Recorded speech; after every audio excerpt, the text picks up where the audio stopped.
Hello everyone, exam में आपका स्वागत है। गाइस, आज इस वीडियो में आपको पूरा कम्प्लीटली बताऊंगा कि 20 तारीख को जो एग्ज़ामिनेशन हुआ है, सॉरी 19 तारीख को जो भी एग्ज़ामिनेशन हुआ है कि उसमें मेरा क्या एक्सपीरियंस रहा। ठीक है, मैंने फार्मासिस्ट ग्रेड 2 पोस्ट के लिए भरा हुआ था। किस लेवल का पेपर आया, क्या अप्रॉक्सीमेटली कितने मार्क्स या कट ऑफ हो सकती है, चलिए बताता हूँ सब कुछ 1 to 1। जैसे कि पेपर का पैटर्न आपने देखा ही होगा, मैं आपको एक चीज़ दिखा दूँ। जैसा कि आप देख सकते हो कि जो पेपर का पैटर्न था वो कुछ इस हिसाब से था कि जो 5 सेक्शन बना दिए गए थे और सेक्शनल टाइमिंग थी 24 मिनट फॉर ई सेक्शन। और मोस्टली जो मैं अपने आसपास के कैंडिडेट को देख रहा था, मिनिमम टू मैक्सिमम ऐसा था कि 19 मिनट से 19 या 20 मिनट में सब कर ले रहे थे। मैक्सिमम जो मेरे आसपास 5-10 बच्चे मतलब जितने भी स्टूडेंट्स सब बैठे हुए थे वो उनके बता रहा हूँ। और जो मेरे जस्ट बगल में बैठा था वो ज़रूर 23 तक पहुँच पा रहा था। मतलब जैसे ही टाइमर नेक्स्ट स्टार्ट होता था उससे ज़्यादा फ्री टाइम नहीं मिल पाता था, केवल 1 मिनट का समझ सकते हो। तो ऑलमोस्ट पेपर का टाइमिंग जो स्लॉट था वो अगर कहा जाए तो स्लो पर्सन के लिए या फिर जिनको सेक्शनल टाइमिंग का थोड़ा डिफिकल्ट रहा तो उनके लिए भी ठीक था। ठीक है, लेकिन अगर मैं अपने परसेप्शन से बताऊं तो जो टाइम लिमिट है ना वो थोड़ी कम रखनी चाहिए थी। ठीक, क्योंकि इससे पेपर की जो टफनेस है वो बढ़ती है। अब इससे बहुत से लोग डिसएग्री करेंगे कि भाई इतनी है सही तो थी और होनी चाहिए थी। अब जो मैंने एवरेजन बोला और जो वहाँ पे इन्विजिलेटर थे उन्होंने भी कहा कि तुम ये 24 मिनट का 15-15-20 मिनट में करके बैठ जाओगे, सुबह बच्चे ऐसे बहुत से पकड़े बैठ गए। हाँ, ये बात मैं मानता हूँ कि हर किसी का जो इंटरेक्शन है ऑनलाइन पेपर करने का डिफरेंट होता है। इसमें भी लोगों को दिक्कत आती है, माउस से सेलेक्ट करने में भी बहुत से लोगों को हो सकता है इशू आया हो। ठीक है, बहुत से लोगों का माउस थोड़ा स्लो वर्क कर रहा होता है, ये भी चीज़ टेक्निकल इश्यूज़ हो सकते हैं। और कुछ ऐसा होता है कि अपना डेली का पर्सनल इंटरेक्शन नहीं होता कंप्यूटर के इतने साथ, जो कम एग्जामिनेशन देते हैं। ठीक है, तो उनका ये रहता है कि जैसे कभी कभार साल में 1-2 एग्जाम दे दिए तो उनका कंप्यूटर से उतना इंटरेक्शन नहीं रहता कि हम ईजी टू डूइंग हम पेपर कर पाएँ। तो ये भी कुछ चीज़ें होती हैं स्लो स्पीड की। ठीक है, तो but is to be ignore क्योंकि आप लोगों को सफिशिएंट टाइम मिला ही था। That's it. और इसमें जो आपको जो सेक्शन था वो कुछ इस हिसाब से डिस्ट्रीब्यूट थे कि जो हमारा जो नॉन टैग का पोर्शन था उसके एक क्वेश्चन आते थे। ठीक है, और मतलब कुल 4 क्वेश्चन आते थे और बाकी जो कोर सब्जेक्ट के जो फार्मासिस्ट के थे, है ना, और जूनियर फिजियोथेरेपिस्ट के, ऑक्यूपेशनल थेरेपिस्ट के थे, तो इसमें 1600 क्वेश्चन आते थे।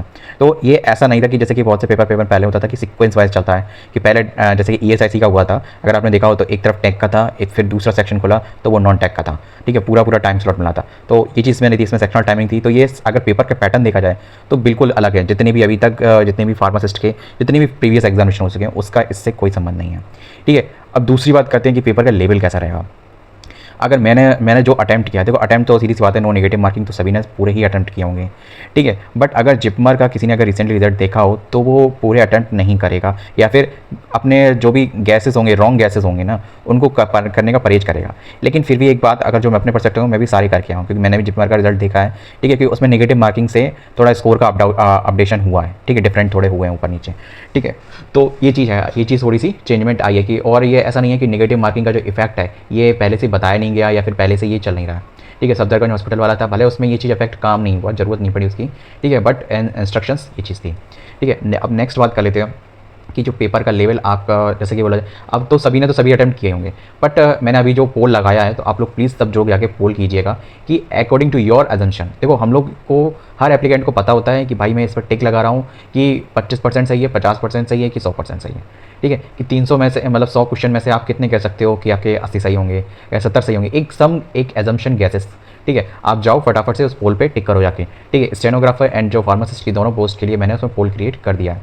ठीक है, अब तीसरी बात करते हैं कि जो मैंने जो अटेम्प्ट जो अपना मानता हूँ वो मैं मानता हूँ कि मेरे 100 में से 80 अप्रॉक्सीमेटली सही है। ठीक है, मैं ये नहीं कह रहा कि मेरे 80-100% ही सही होंगे, but it is my assumption to know. ठीक है, क्योंकि अगर पेपर का लेवल देखा जाए ना, जो 14 पॉइंट आ रहा है लेवल ऑफ पेपर, जो बहुत से लोगों के माइंड में आ रहा होगा, ये बहुत ईजी टू मीडियम में था। एक होता है एक ईजी, मीडियम और हार्ड। ठीक है, हार्ड वाले पे तो कहीं था ही नहीं, इक्का दुक्का कोई क्वेश्चन पहुंच जाए। अगर ओवरऑल हार्ड टू ईजी का अगर मैं बताऊं तो 100% में से तो हार्ड था केवल 5%। ठीक है, 5-6 क्वेश्चन ही केवल मुझे ऐसे लगे कि जिनको आदमी को सोचने में ज़्यादा टाइम लगेगा और जो एकदम core technical particular to the point पूछे गए थे। ठीक है, बाकी जो बहुत से क्वेश्चंस, जो 95% जो क्वेश्चंस थे वो ईजी टू डूइंग थे। अगर थोड़ा भी थॉरली भी कोई पढ़ के गया होगा तो उसने बड़े आराम से पेपर दे दिया होगा। ठीक है, तो पेपर का लेवल और जो मार्किंग है वो अच्छी खासी जाएगी और कट ऑफ तो भूल ही जाओ, कट ऑफ तो भूल ही जाओ इसमें। ठीक है, इसमें जो सिलेक्शन बनेगा वो रैंक वाइज बनेगा कि जैसे कि कितने जाएंगे। जैसे कि अगर आपने सफदरगंज वाले का हॉस्पिटल रिजल्ट देखा हो कि भाई 220 में से 2 से 12 तक वालों का भी पूरा सिलेक्शन नहीं हुआ। 57 पोस्ट थी उसकी वहाँ, यहाँ तो केवल 10 पोस्ट हैं। ठीक है, बट उसमें भी पूरा पूरा का 212 तक जिनके नंबर थे 220 में से, उन तक का पूरा सिलेक्शन नहीं हुआ। मैंने तो पूरा रिजल्ट देखा बता रहा है। अब इसकी कितनी आ सकती है, जो मैंने जो अजम्पशन लगाया है वहाँ पे लगभग जो मेरे साथ में बाहर बच्चे निकले थे 10-15 लड़के निकले थे, है ना। और स्टेनोग्राफर के वाले भी मैंने कुछ पूछा था, तो स्टेनोग्राफर वाले थोड़ा सा गोल मोल बता रहे थे। अब देखो सीधी सी बात है, मैं किसी बंदे से पूछ रहा हूँ, अरे भाई सही लगा क्या है, मास्क लगा गया, पूरे पूरे सही हैं, ठीक है, वो कह रहा है एक आध हो सकता है गलत, ठीक है।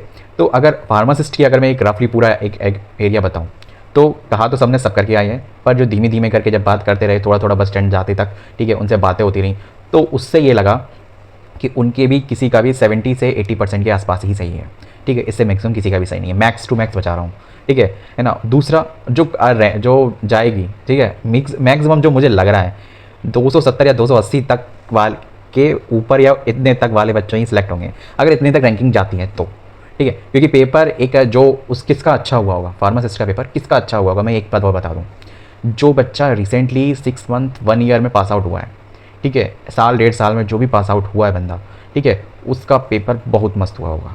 बहुत मस्त का मतलब ये है, उसने 24 मिनट का पेपर जिसमें उसे करने हैं कितने क्वेश्चन करने हैं, कमेंट बॉक्स में बताना भाई, 20 क्वेश्चन करने हैं।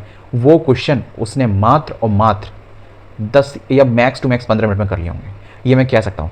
क्योंकि कुछ क्वेश्चन ऐसे थे यार जो बहुत सच में बहुत मतलब ऐसे थे, जस्ट ने रफली भी अगर उसे, क्योंकि इतना होता है भाई टेक्निकल में, अगर आपने पढ़ा है 4 साल में, 4 साढ़े 4 का साल का जो होता है बी फार्मा, अगर उसमें आपने पढ़ा है, या मैं ये नहीं कह रहा कि डी फार्मा वाले का होगा वो नहीं हुआ होगा, नहीं, डी फार्मा वाले ने भी, जिसने भी 2 साल पूरा जंग से पढ़ा है ना, पक्का होगा, ठीक है, पक्का अच्छा उसके अच्छे नंबर आएंगे, पक्के अच्छे नंबर आएंगे, ठीक है। इवन ये तो होगा ही, वो 250 260 प्लस तो जाएगा ही जाएगा, ठीक।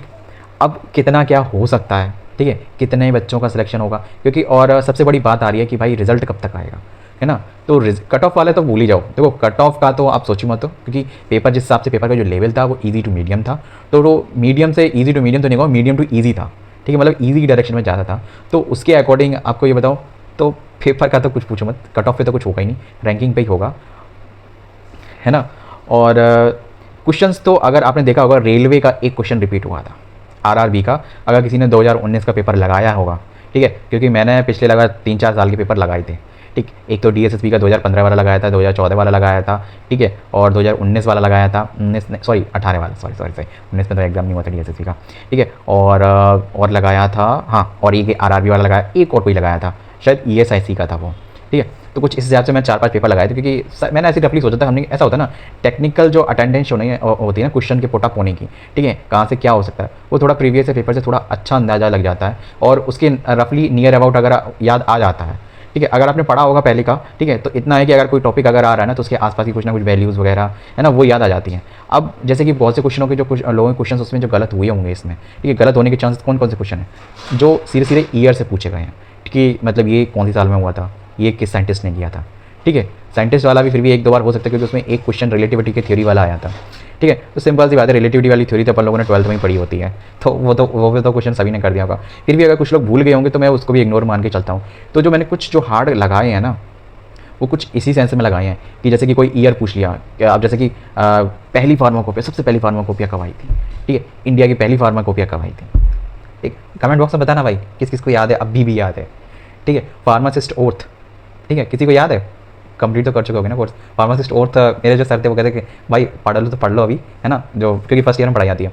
किसी को कोर्स कंप्लीट होने के बाद अगर किसी को कह दिया जाए कि तुम्हारा इंटरव्यू में हम केवल फार्मासिस्ट ओथ बोलेंगे, ओथ बोलो और निकाल दो सिलेक्शन पक्का, तो बहुत से लोग होते हैं जो भूल जाते हैं। तो कुछ इससे ओथ के रिगार्डिंग कोई क्वेश्चंस तो नहीं आया था, पर जैसे कि मेंबर वगैरह के रिगार्डिंग, कमेटी के रिगार्डिंग, इससे रिगार्डिंग कुछ सीरियस क्वेश्चन पूछे गए थे, ठीक है। एक एक्ट पूछा गया था, ठीक है, कौन सा था, जी था कि एम था, कौन सा था, कमेंट बॉक्स में बताना, किस किस को कितना याद है, पता चल जाएगा। अब आपका जो पेपर का लेवल है ना, आप इजी मान के चलो, मीडियम टू इजी, ठीक है। कट ऑफ कट ऑफ का तो सेंस ही नहीं, रैंकिंग पे होगा काम, है ना। अब फेयर अनफेयर जो भी इल्यूजन चल रहे हैं, जो भी र्यूमर चल रहे हैं, उन पे हम लोगों को फोकस नहीं कर सकते, क्योंकि अगर ये बात सोचेंगे तो फिर किसी भी एग्ज़ाम को प्रिपेयर करने और उसको देने में हम लोगों को बहुत स्ट्रेस होगा। तो इन बातों पे थोड़ा ध्यान ना दो, वही बेटर होगा, ठीक है। अपने काम पे फोकस करो, कृष्ण भगवान ने भी कहा है, तो कम जय पराजय का ध्यान करके छोड़ दो, के अपने कर्म पे ध्यान दो, बस अपना काम है जो कर्म, बाकी जो जय पराजय होगी वो बाद की बात में देखी जाएगी। रही बात रिजल्ट की, या फिर जो मार्क्स की बात कर रहा हूँ, वो कब तक आएगा, होपफुली अच्छा है, घर पहुँचने से पहले रिजल्ट नहीं आया, जो पीजीआई वाले में हुआ था, ये घर भी नहीं पहुँच पाए थे, उससे पहले रिजल्ट आ गया था, मैं तो बस में भी नहीं बैठ पाया था। तो सीधी सी बात है, आपका रिजल्ट मैक्सिमम 10 से 15 दिन लगेंगे, ठीक है। रिजल्ट आ जाएगा, रैंकिंग वाइज सबके नंबर होंगे, ठीक है। हर पोस्ट का अलग अलग होगा। अब जो कमेंट बॉक्स में 2-3 क्वेश्चन पूछे जा रहे हैं, मैं उनको भी ले लेता हूँ। अब मैं स्क्रीनशॉट की स्क्रीन नहीं खोल के इसी स्क्रीन पे मैं आपको दिखा दूँगा, ठीक है। आप जो कि पूछा जा रहा है, स्टेनोग्राफर वाले कैंडिडेट पूछ रहे हैं कि कट ऑफ कितनी जाएगी और कितना आएगा। आप लोग पहले जो मैंने पोल बताया उस पर जाके पोल करो, ठीक है। दूसरी बात ये है, जो स्टेनोग्राफर वाला जो सीन है ना, वो 2 चीज़ों पे डिपेंड करता है। अभी आपका एक एग्ज़ाम हो चुका है, दूसरा आपका टाइपिंग वाला जो भी स्टेनोग्राफर का होता है ना, वो होने वाला है। अब रही बात, आप लोग सोच रहे होंगे कि फ़ॉन्ट क्या होगा, फ़ॉन्ट क्या होगा। देखो, फ़ॉन्ट के रिगार्डिंग नोटिफिकेशन में भी कुछ भी नहीं दिया गया, ठीक। पर पर एक चीज़ हो सकती है जो मैं आप बता सकता हूँ। अभी जो पीजीआई वाला हुआ था उसमें शायद स्टेनोग्राफर की निकली थी, ठीक है। और जो सफदरगंज वाला हुआ था उसमें भी स्टेनोग्राफर की निकली थी। तो वही फ़ॉन्ट को आप फॉलो अप कर सकते हो, ठीक है। और अगर नोटिस मिलेगा तो मैं बता दूँगा। अगर कोई इसके रिगार्डिंग, स्टेनोग्राफर के रिगार्डिंग, अगर आपकी टाइपिंग के लिए कोई भी अगर नोटिस होगा तो मैं आपको बता दूँगा, ठीक। अभी फ़िलहाल आपके लिए कोई ऑफिशियल नोटिस नहीं है, तो मैं आपको कोई एक पर्टिकुलर फ़ॉन्ट नहीं कह सकता। पर हिंदी में जो है ना, वो कुंद्रा 5 ऐसे करके है ना, एक जो फ़ॉन्ट है 5 देव करके, ठीक है, वो फ़ॉन्ट को ही आप करते हैं, उसी को आप यूज़ करना। क्योंकि अभी रिसेंटली ईएसआईसी में ही था, ईएसआईसी या सफदरगंज वाले में, ठीक है, ईएसआईसी या एम्स वाले में इसी फ़ॉन्ट का यूज़ किया गया था। तो होपफुली देखो, पोस्ट सेम है, लगभग इन्वायरमेंट भी सेम है, हॉस्पिटल है, या एम्स वगैरह, तो इसी तरह, तो होपफुली फ़ॉन्ट भी आपका सेम ही रहा है, ठीक है। मैं इस आधार पे बोल रहा हूँ, और मेरे पास अभी एक एविडेंस नहीं है या फिर ऑफिशियल नोटिस नहीं है जिसके मैं आपको प्रूफली बोल पाऊँ। तो अगर आप फॉलो अप करने के लिए कुछ लेना चाह रहे हो तो इसलिए मैंने आपको बता दिया कि मैंने नोटिस वगैरह देखे तो उसमें ये चीज़ थी। अब वीडियो को मैं यहीं समाप्त करता हूँ। जो मेरा एक्सपीरियंस था वो क्वेश्चंस मैंने आपको बता दिया, पैटर्न बता दिया, एग्ज़ाम का लेवल बता दिया, कट ऑफ किस पे सिलेक्शन होगा वो बता दिया। 10 से 15 दिन का मैक्सिमम वेट करो, ठीक है। आपकी पूरा सबका रिजल्ट निकल आएगा, सबका आ जाएगा, ठीक है। रैंक वाइज आ जाएगा, सबके मार्क्स शो करेंगे और इजीली आप अपना अपना रिजल्ट चेक कर पाओगे। चेक करने की प्रोसेस लगभग सेम रहेगी और होपफुली एक पीडीएफ लिस्ट निकल आ सके। अब मिलते हैं नेक्स्ट वीडियो में। कोई भी अगर अपडेट आएगी मैं आपको तुरंत अपडेट कर दूंगा। जय हिंद।